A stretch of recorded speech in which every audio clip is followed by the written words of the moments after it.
شام کے 5 بجے ہیں۔ السلام علیکم، یہ ریڈیو پاکستان ہے۔ سمینہ وقار سے خبریں سنیے۔ پہلے اہم خبروں کا خلاصہ۔ وزیر اعظم نے کہا ہے کہ حکومت نوجوانوں کی مکمل صلاحیتیں بروئے کار لانے کی غرض سے مواقع بڑھانے کے لیے پرعزم ہے۔ نائب وزیر اعظم نے ایران کے ساتھ اہم ترجیحی شعبوں میں تعاون مزید مستحکم کرنے کے لیے پاکستان کے عزم کا اعادہ کیا ہے۔ امور داخلہ کے وزیر مملکت نے واضح طور پر کہا ہے کہ کسی کو بھی ملک میں سیاسی عدم استحکام پیدا نہیں کرنے دیا جائے گا۔ نیشنل چیمپئنز کپ کا دوسرا کرکٹ میچ پاکستان بلو اور پاکستان گولڈ کے درمیان ملتان میں جاری ہے۔ اور اب خبریں تفصیل کے ساتھ۔ وزیر اعظم شہباز شریف نے کہا ہے کہ حکومت تعلیم، ہنر اور کاروبار کے شعبوں میں مواقع بڑھانے کے لیے پرعزم ہے تاکہ ہر پاکستانی نوجوان کو اپنی صلاحیتیں برکار لانے میں بااختیار بنایا جا سکے۔ آج نوجوانوں کے عالمی دن کے موقع پر ایکس پر ایک پوسٹ میں انہوں نے کہا کہ حکومت پاکستان کے نوجوانوں کی توانائی، صلاحیت اور عزم کی معترف ہے۔ وزیر اعظم نے کہا کہ ملک کے نوجوان پاکستان کی ترقی اور خوشحالی کی اصل قوت ہیں اور ان کی جدت پر مبنی سوچ اور قیادت قوم کا روشن مستقبل تشکیل دے رہی ہیں۔ نائب وزیر اعظم اسحاق ڈار نے کہا ہے کہ مذاکرات اور سفارت کاری ہی خطے میں دیرینہ مسائل کے حل اور پائیدار امن، استحکام و خوشحالی کے حصول کے مؤثر ذرائع ہیں۔ وہ پاکستان میں ایران کے سفیر رضا امیری مقدم سے گفتگو کر رہے تھے، جنہوں نے آج اسلام آباد میں ان سے ملاقات کی۔ اسحاق ڈار نے ایران کے ساتھ اہم ترجیحی شعبوں میں روابط کو مزید وسعت دینے کے لیے پاکستان کے عزم کا اعادہ کیا۔ فریقین نے خطے کی بدلتی ہوئی صورتحال پر بھی تبادلہ خیال کیا۔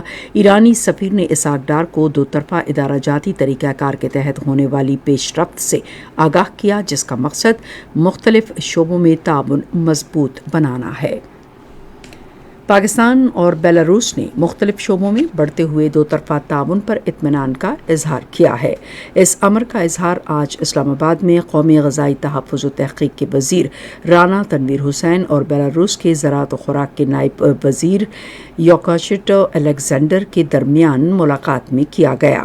ملاقات کے دوران فریقین نے زراعت، غذائی تحفظ، تجارت اور سرمایہ کاری کے شعبوں میں دو طرفہ تعاون مضبوط بنانے کے لیے نئے مواقع تلاش کرنے پر تبادلہ خیال کیا۔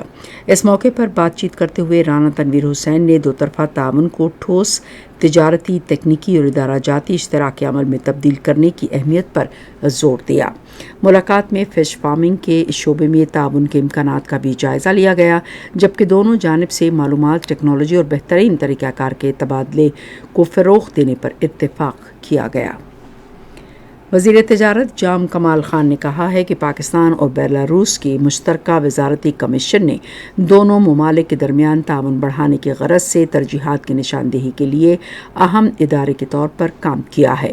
انہوں نے آج اسلام آباد میں تجارت اور اقتصادی تعاون کے بارے میں پاکستان بیلاروس مشترکہ وزارتی کمیشن کے 9ویں اجلاس سے خطاب کرتے ہوئے کہا کہ مشترکہ تجارتی کمیشن دونوں ممالک کے درمیان دو طرفہ شراکت داری کا اہم ستون ہے۔